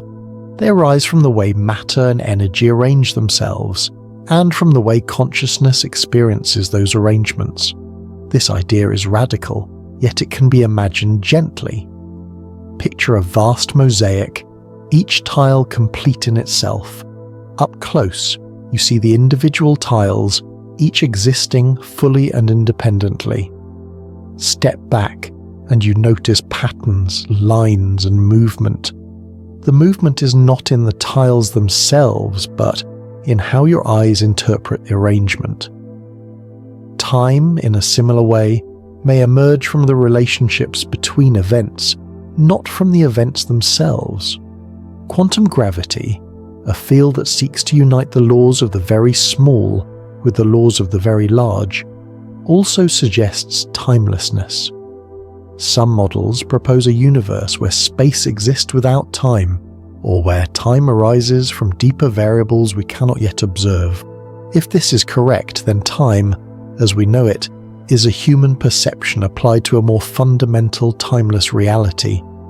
The familiar ticking of clocks, the rising of the sun, the passing of seasons are emergent patterns, not fundamental truths.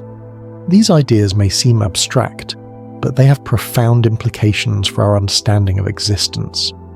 If time is not fundamental, then the universe can be seen as a vast static structure in which all events exist together.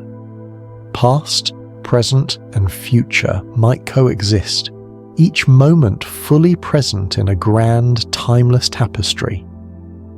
Conscious beings like us experience the flow of time because our minds interpret sequences and correlations. The arrow of time, entropy, and memory all give the appearance of movement within this timeless structure. Even human consciousness hints at this.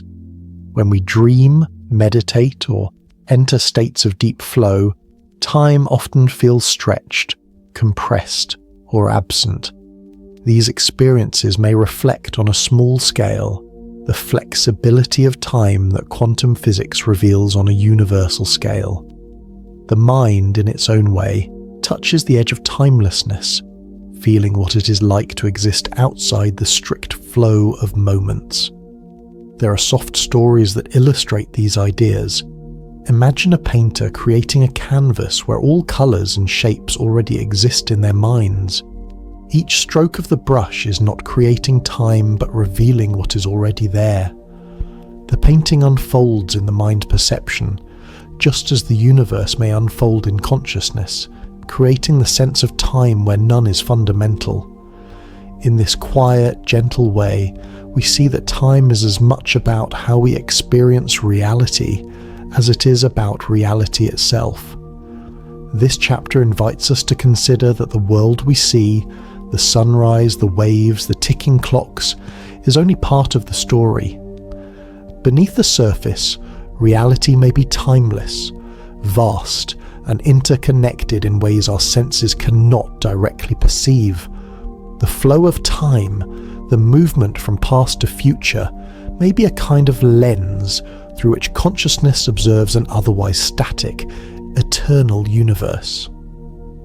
To rest with this idea, take a deep, calm breath. Imagine the particles of the universe dancing in superpositions entangled across space, forming a silent, timeless structure.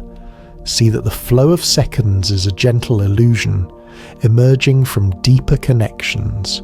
Let this understanding be soothing, like the quiet hum of stars in the night sky, reminding you that there is vastness, beauty, and mystery beyond the ticking of clocks. In the next chapter, we will gently explore how philosophy has approached these questions, from Aristotle to Kant, and how thinkers have tried to define time itself. We will see how human ideas, reasoning, and reflection have sought to understand this elusive, flowing, and sometimes absent dimension. Chapter 15: The Philosophy of Time. Now, let us settle into a gentle reflection on how humans have tried to understand time through philosophy. While science shows us the mechanics of the universe, philosophy asks deeper, quieter questions. What is time itself, and how does it shape reality in our experience? In this chapter, we will slowly explore these ideas, moving like a calm stream through centuries of human thought, noticing each insight without rush. Humans have always been fascinated by time. Aristotle, one of the earliest thinkers to study it, saw time as a measure of change. To him, time was not something that existed on its own. It depended on motion and events. A world with no change would have no time. This idea invites a gentle reflection. If nothing moves, if no life unfolds, can there be a before or after? Aristotle's insight connects the flow of time to the life of the universe itself. Centuries later, philosophers like St. Augustine approached time from the perspective of consciousness. Augustine famously said, "What then is time? If no one asks me, I know. If I wish to explain it to one that asks, I know not." He noticed that the past only exists in memory, the future only in expectation, and the present is fleeting, almost impossible to capture. In our own quiet minds, we can feel this truth. The past is remembered, the future is imagined, and the present slips away even as we try to hold it.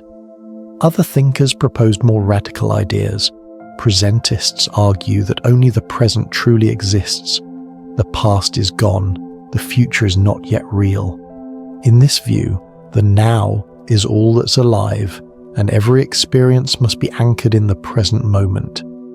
Eternalists, in contrast, suggest that all moments, past, present, and future, exist equally. In this view, time is like a landscape. We move through it, but every moment is already there, fully formed. The growing block theory lies somewhere in between, suggesting that the past and present exist, but the future is yet to be created. These debates may feel abstract, yet they gently mirror our own awareness of memory, expectation, and the fleeting present. Philosophy also asks what time means for free will and human choice. If all moments exist, as eternalists suggest, are we truly making decisions, or are our actions already laid out in the structure of reality? If only the present exists, are we shaping the future moment by moment? These questions invite quiet contemplation rather than answers. They encourage us to notice how deeply our experience of time shapes our understanding of life, responsibility, and meaning. Kant, another towering thinker, had a unique perspective. He proposed that time is not a property of the universe itself, but a form imposed by our minds. In other words, our perception organizes experiences in a temporal order. Time, like a lens, allows consciousness to interpret events in a way that makes sense. We can gently reflect on this. What we experience as flowing moments may be a construct of the mind, a soft framework through which we understand reality.